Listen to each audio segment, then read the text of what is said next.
A big investment into a local sports complex is taking its full effect. I caught up with local officials to learn more about those improvements and found how one team is building a solid foundation on sand.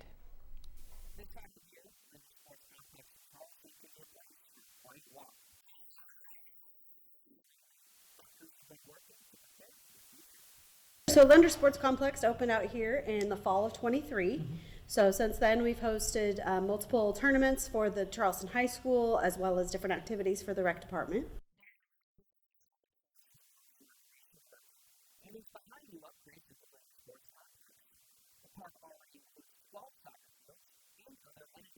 We have the concession stand here with bathrooms that are open year round. There is also a 3-mile walking path that goes around the park.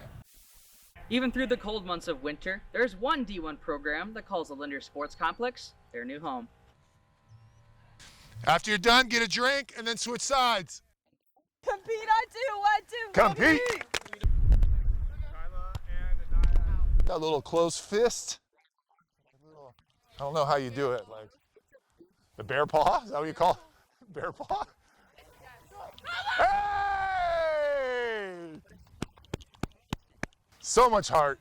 I mean, you can see it's great. It's just the amount of space compared to what we had before was just, I mean, it's totally different. I mean, over there in Sister City, it was fine for what we had, but this is night and day different. The sand's better, the courts are better, the facility is just really, really nice. So we're super grateful to the school and also to the city. We're just really looking forward to this being finished and looking as good as it will be because you know, this is one of the bigger beach volleyball facilities in all of Division I beach volleyball. So to have it here in Charleston is a pretty big deal.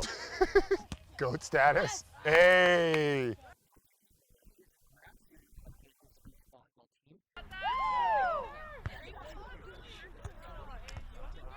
Everything. Just being able to come out here, having 6 courts and play, it's just amazing. It makes the whole program better. Great set, Georgia. Yeah, I just think it's a really cool kind of thing for us, for the community, because, you know, when we're done with the season, we're going to be looking at potentially doing some other tournaments here and getting some people more excited about the sport of beach volleyball. Yeah, Jazz! Bratliff adds there's 8 new pickleball courts coming to the park, along with more parking and EV chargers. Construction on those additions is set to be completed by the end of the year. EIU Beach Volleyball also began their season Friday, and I'll have a recap on tonight's Sports Watch report.